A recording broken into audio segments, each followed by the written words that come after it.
Battle to the heavens के एक और न्यू वीडियो में आपका स्वागत है। पिछले एपिसोड में हमने देखा था शोयन एंशिएंट रिमेन से बाहर निकल आया था, पर इसके बाद हमारी जियान शोयन को अलविदा कहकर ड्रैगन आइलैंड लौट जाती है और इसके बाद शोयन अपने दोस्तों के साथ फॉलन स्टार पवेलियन लौट जाता है। पर इस बीच हम लोगों को फेंगचिंग को दिखाया जाता है जो कि 9 सीरीन डीप ग्राउंड पाइथन ट्राइब के साथ शोयन की चुगली कर देती है। अब आगे तो ये एपिसोड स्टार्ट होती है और हम लोगों को फॉलन स्टार पवेलियन को दिखाया जाता है। इस जगह पर मास्टर यालाओ और फेंग जुनजी एक दूसरे से बातें कर रहे थे। मास्टर यालाओ कह रहे थे एक बार उनकी पीक स्ट्रेंथ वापस लौट आती है तो फिर फॉलन स्टार पवेलियन अपनी वो स्ट्रेंथ हासिल कर लेगा जो उसकी पहले थी, और इवन फिर हॉल ऑफ सोल भी फॉलन स्टार पवेलियन को लाइटली लेने की जरूरत नहीं करेगा। फेंग जुनजी कहते हैं हाँ, होप करता हूँ कि शोयन को वो फ्रूट मिल जाए। शोयन और उसके दोस्तों को एंशिएंट रिमेन में गए हुए काफी ज्यादा समय बीत गया है, पता नहीं उन लोगों को वो फ्रूट मिला भी होगा या नहीं। खबर आई थी कि इस बार एंशिएंट रिमेन में कुछ ज्यादा ही भीड़ आ गई थी, बहुत ज्यादा एक्सपर्ट्स इस बार कुछ स्किल्स के पीछे एंशिएंट रुइन में एंटर करे थे। फेंग जुनजी चिंता कर रहे थे तो मास्टर यालाओ कहते हैं चिंता करने की बिल्कुल भी जरूरत नहीं है, मुझे शोयन पर भरोसा है, वो जरूर ही सब कुछ ठीक कर लेगा। लेकिन तभी इन लोगों को कुछ एहसास होता है। फेंग जुनजी शॉक्ड होकर कहते हैं क्या ये शोयन का हो रहा है। इसके बाद दोनों ही गायब होते हैं, हॉल से बाहर निकलकर पहले से बाहर आ जाते हैं। और हाँ, तब हम लोगों को शोयन का स्पेस शिप दिखाई देता है। शोयन के स्पेस शिप को देखकर सभी लोग खुश हो गए हैं कि यंग मास्टर आ गए। और फिर हम लोगों को शोयन को दिखाया जाता है जो कि वापस फॉलन स्टार पवेलियन आकर बहुत ही ज्यादा खुश हो गया है। उसके बाद सभी लोग शिप से उतरते हैं। मास्टर यालाओ शोयन को देखकर खुश हो गए हैं, कह रहे हैं लिटिल गाय तुम वापस आ गए। शोयन आते ही अपने टीचर और फेंग जुनजी को ग्रीट करता है। यहाँ पर एक खुशी वाला माहौल है, सभी लोग बहुत ही ज्यादा खुश है। पर यालाओ शोयन को देखकर चिंता में कहते हैं शोयन तुम ठीक तो हो ना। शोयन भी मुस्कुराकर जवाब देता है हाँ टीचर, सब कुछ बिल्कुल ठीक है और किस्मत से हमने वो मिशन भी पूरा कर लिया है। सोल बेबी फ्रूट अब हमारे हाथ में है। फेंग जुनजी बहुत ही ज्यादा खुश हो जाते हैं, कहते हैं लड़के तुमने बहुत ही अच्छा काम करा है। फिर सीन शिफ्ट होता है और सभी लोग हॉल में एंटर करते हैं। अब इसके बाद शोयन अपने स्टोरेज रिंग से सोल बेबी फ्रूट को बाहर निकालता है। सोल बेबी फ्रूट से गोल्डन लाइट बाहर निकल रहा था और तब ये नजारा देखकर दोनों ही लोग बहुत ही ज्यादा खुश हो जाते हैं। मास्टर यालाओ जो अभी तक शांत थे, एक अंदर की बहुत ही अच्छी खुशी उनके चेहरे पर दिखाई दे रही थी। देखकर वो शॉक्ड थे और कहने लगते हैं वाकई में ये सोल बेबी फ्रूट है, साथ साथ द बेस्ट क्वालिटी। शोयन तुमने तो कमाल कर दिया, इस सोल बेबी फ्रूट की मदद से मैं अपनी स्ट्रेंथ को पूरे पीक स्ट्रेंथ तक दोबारा अचीव कर पाऊंगा। तब फेंग जुनजी आगे आकर कहते हैं सोल बेबी फ्रूट दो तरह के होते हैं, एक सिल्वर सोल बेबी फ्रूट और दूसरा गोल्डन सोल बेबी फ्रूट। जो सिल्वर सोल बेबी फ्रूट है उससे भी सोल के एसेंस रिकवर होते हैं, पर सोल की स्ट्रेंथ पूरे पीक तक रिकवर नहीं हो पाती है। पर ये जो गोल्डन सोल बेबी फ्रूट है वो उससे बहुत ही ज्यादा रेयर होता है और इसकी क्वालिटी उससे 100 गुना ज्यादा बेटर होती है, जिससे ना सिर्फ सोल की स्ट्रेंथ बढ़ती है, साथ साथ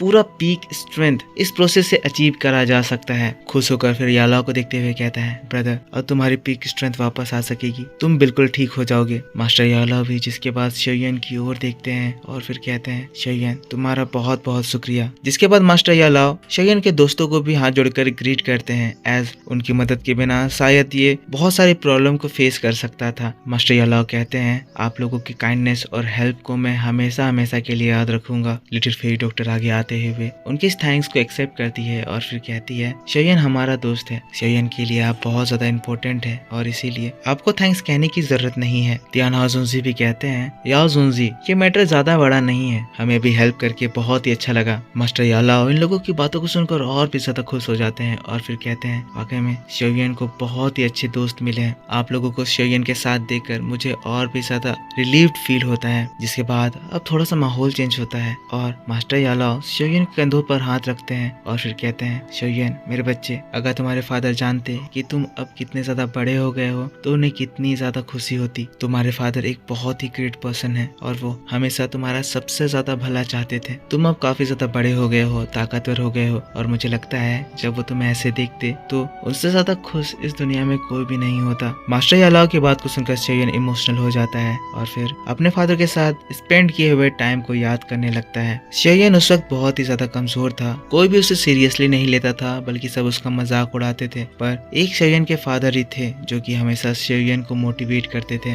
उन्हें शेयन पर हमेशा भरोसा था। पर फिर याद आता है कि हॉल ऑफ सोल शेयन के फादर को उसके सामने से ले गए। शेयन उस वक्त कमजोर था, वो चाहकर भी कुछ नहीं कर पाया। शेयन एक एंगर इमोशन फील करता है, अपनी मुट्ठियों को कस लेता है। इमोशनल होते हुए कहता है, टीचर क्या आपको पता चला हॉल ऑफ सोल ने फादर को सेंट्रल प्लेन में कहाँ कैद करके रखा हुआ है? मास्टर याला कहते हैं, न्यूज है, पर तुम्हारे फादर इस सेंट्रल प्लेन में नहीं है। हॉल ऑफ सोल जैसा दिखता है वो उससे बहुत ही ज्यादा अलग है। उसकी पावर और एसेंस बहुत ही ज्यादा स्ट्रॉन्ग है। उनका एक बहुत ही बड़ा बैकअप सपोर्ट है। शेयन शाउट होकर कहता है, टीचर आप कहना क्या चाहते हैं? क्या हॉल ऑफ सोल किसी के अंडर काम कर रहा है? मास्टर याला कहते हैं, हॉल ऑफ सोल बहुत ही ज्यादा बड़ा और बहुत ही ज्यादा मिस्टीरियस है, और जो चीज इसके पीछे है वो हॉल ऑफ सोल से भी बहुत ज्यादा मिस्टीरियस है। वो लोग उनके रेल्म में रहते हैं। वो लोग उस एंशिएंट टाइम से बिलोंग करते हैं जिस टाइम पे सिर्फ इस सेंट्रल प्लेन में टॉप 8 क्लैंस थे जो कि सबसे ज्यादा बड़े थे। शेयन साउट होते हुए कहता है, क्या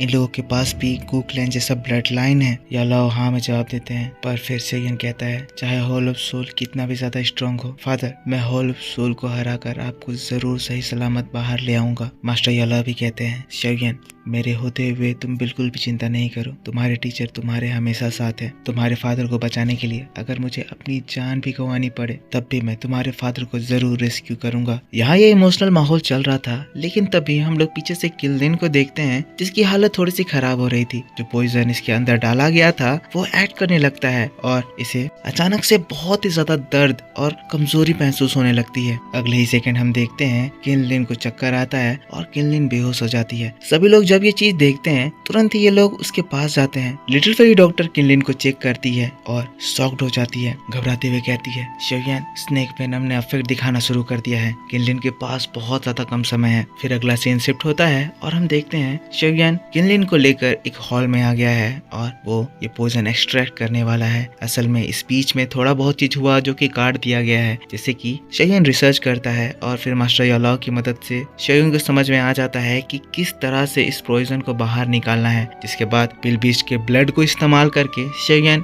इस प्रोसेस को स्टार्ट करता है। शेयन इस वक्त एक लिक्विड बना रहा है। इस लिक्विड में बहुत सारे इंग्रेडिएंट्स हैं और फिर पिलबीस्ट का ब्लड है। शेयन पिलबीस्ट का ब्लड लेता है तो पिलबीस्ट को बहुत ही अच्छे से ट्रीट करते हुए उसे कुछ हाई लेवल के मेडिसिन देता है, सारी एनर्जीज को, जिसके बाद धीरे धीरे वो किल्लिन के अंदर एंटर कराने लगता है। पिलबीस्ट के ब्लड के इफेक्ट से किल्लिन के जो पॉइजन्स उसे हार्म कर रहे थे वो सब एकदम से रुक जाते हैं, अफेक्ट कम होने लगता है। और फिर हम देखते हैं धीरे धीरे करके जो पॉइजन मार्क उसकी बॉडी पे उभरे हुए थे वो सब गायब होने लगते हैं। किल्लिन की हार्ट बीट नॉर्मल होने लगती है। पर जैसा कि लिटिल फेरी डॉक्टर ने बताया था कि सिर्फ पिलबीस्ट के ब्लड से इस पॉइजन को बाहर नहीं निकाला जा सकता है और इस प्रॉब्लम को कम्प्लीटली सॉल्व करने के लिए शेयन को एक बिल्कुल ही नया फॉर्मूला बनाना होगा ताकि वो इसका एंटीटोड बना सके। शेयन लगातार मेहनत करने लगता है, एक से एक फॉर्मूला ट्राई करता है और ऐसे ही दिन और रात और दिन बीतते हैं। शेयन काफी सारी टेक्निक्स का इस्तेमाल कर रहा है, काफी सारे रेयर मेडिसिनल हर्ब्स का इस्तेमाल कर रहा है। काफी ज्यादा समय लग रहा है पर ऐसा लग रहा है जैसे ये चीज काम कर रहा है। किल्लिन को इस प्रोसेस में बहुत ही ज्यादा पेन हो रहा है पर लास्टली हम देखते हैं शेयन का ये फॉर्मूला काम करने लगता है। जो पॉइजन किल्लिन के बॉडी में थी अब वो ब्लैक फॉग बनकर बाहर निकलने लगती है। शेयन उसको बाहर निकालने के लिए अपनी पूरी पावर लगाता है और हम देखते हैं सारी पॉइजन किल्लिन की बॉडी को छोड़कर बाहर चली जाती है। पर दोस्तों इस प्रोसेस में एक और चीज अनएक्सपेक्टेडली हो गई है। किल्लिन की फ्लावर पेटल एक्टिवेट होता है, उसके अंदर एक सील ब्रेक होती है और फिर किल्लिन की बॉडी से एक स्ट्रेंज एनर्जी बाहर निकलने लगती है। शेयन शॉक्ड होकर ये देखने लगता है पर अगले ही पल हम देखते हैं किल्लिन की बॉडी की एनर्जी बहुत ही ज्यादा बढ़ जाती है। ये पूरा जगह ब्लू कलर की एनर्जी से भर उठता है और शेयन को वहाँ पर एक डेंजर फील होता है। शेयन तुरंत ही पीछे भागता है और फिर जब शेयन किल्लिन के पीछे देखता है उसे बहुत सारे बड़े बड़े पाइथन्स दिखाई देते हैं। ये एक एंशिएंट स्नेक है। ये मॉन्स्टर अब इस दुनिया से विलुप्त हो चुका था पर पता नहीं किसी तरह से ये किल्लिन के बॉडी में था जो कि अब जाग गया है।